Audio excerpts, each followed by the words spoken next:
Om Swastiastu. Salam hormat. Baik, sebelumnya terima kasih. Perkenalkan, kami dari kelompok 6 yang akan membawakan materi ke-6. Tapi sebelum itu, perkenalkan saya Dilo Madirati Pratiwi dengan NIM 2411031040 dan rekan saya. Perkenalkan, nama saya Nima Dadina Wiyanti dengan NIM 2511103204. Perkenalkan, nama saya Tio Zura Manurung dengan NIM 2511032003 dengan rekan saya. Perkenalkan, nama saya Dimitri Absariwardani dengan NIM 2411031020 dan rekan saya. Perkenalkan, nama saya Kadek Fandi Adrian Jatawedi dengan NIM 2411031038. Baik, sekian perkenalan dari kami. Selanjutnya kami akan memaparkan materi yang telah kami buat. Terima kasih.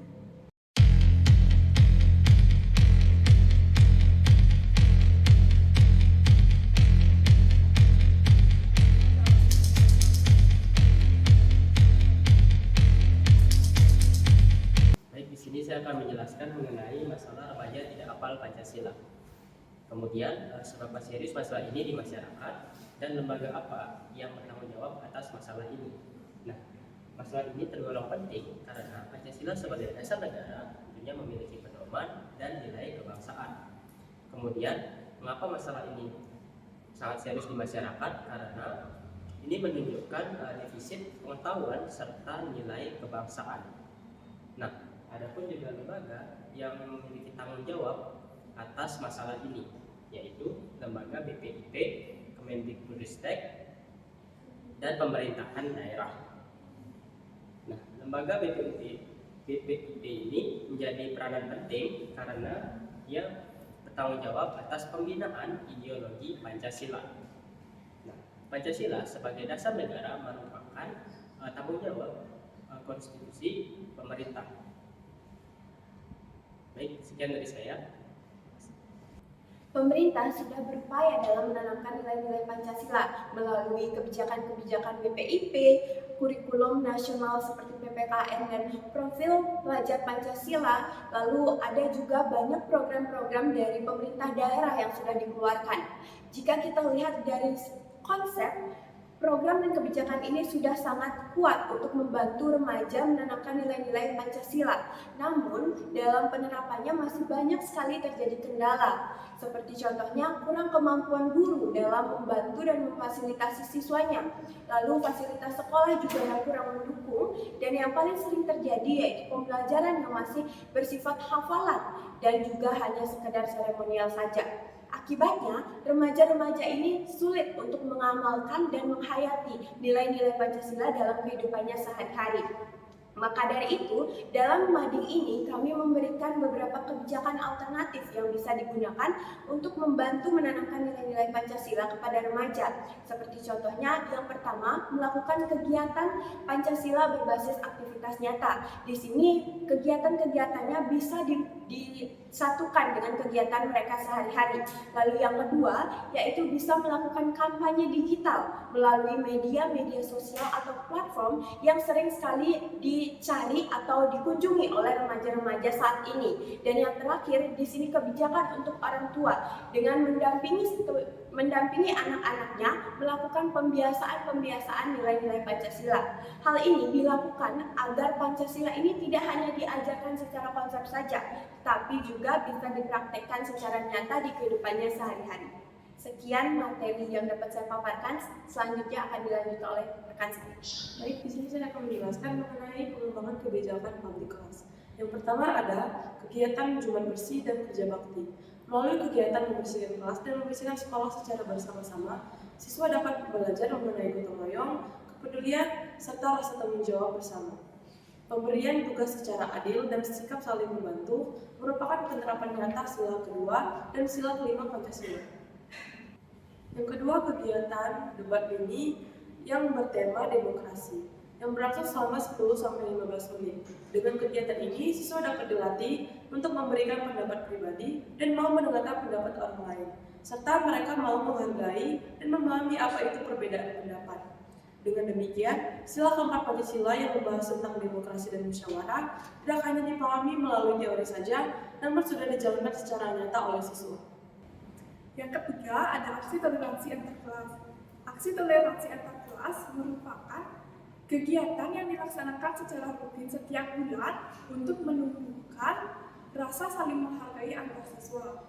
Kegiatan ini dirancang untuk meningkatkan pemahaman siswa mengenai keberagaman yang ada di lingkungan sekolah, seperti keberagaman bahasa, agama, budaya, hingga tradisi. Melalui kegiatan antar budaya ini, siswa dapat mendapatkan pemahaman tentang pentingnya untuk melakukan toleransi dan sikap saling menghormati antar sesamanya. Nah, melalui kegiatan ini, siswa belajar bahwa perbedaan bahasa, agama, budaya, dan tradisi merupakan hal yang tidak memecah belah, melainkan untuk mempererat persatuan. Ini sesuai dengan sila pertama Pancasila dan sila ketiga Pancasila tentang nilai toleransi dan menjaga persatuan antar sesama. Sekian materi tentang pengembangan kebijakan public class yang dapat saya sampaikan. Untuk materi selanjutnya akan dijelaskan oleh rekan saya. Baik, dari sekian pemaparan materi yang telah kita simak bersama terkait mading yang telah kami buat ini, tentu kita mengembangkan rencana tindakan yang sekiranya nanti pemerintah bisa menerima akan kebijakan kelas yang sudah disampaikan oleh rekan saya sebelumnya. Nah, rencana tindakan yang kami kembangkan itu adalah sebuah kebijakan, yakni program Pancasila Terapan, seperti yang terlihat pada bagian terakhir ini.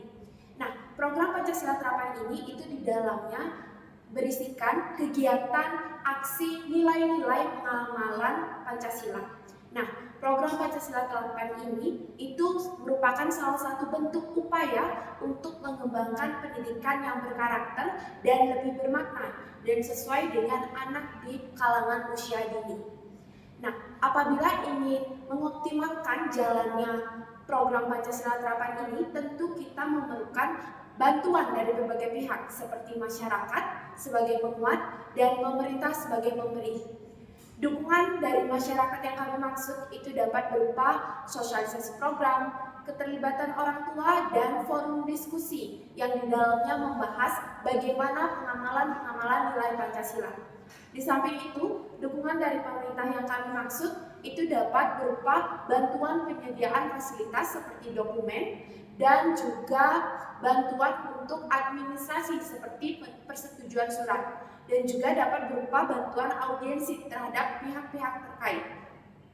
Nah, apabila program Pancasila Terapan itu berjalan dengan optimal, tentu akan mempermudah peserta didik dalam memahami apa sih sebenarnya Pancasila itu dan bagaimana pengamalannya dalam kehidupan sehari-hari.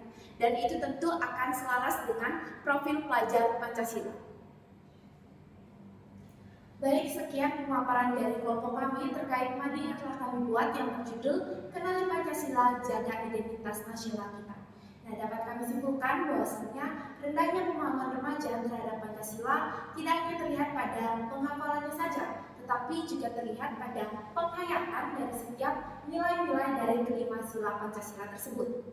Kondisi ini berpotensi menimbulkan berbagai dampak sosial, seperti menurunnya sikap toleransi, melemahnya persatuan, dan meningkatnya kerentanan remaja terhadap pengaruh ideologi yang bertentangan dengan Pancasila.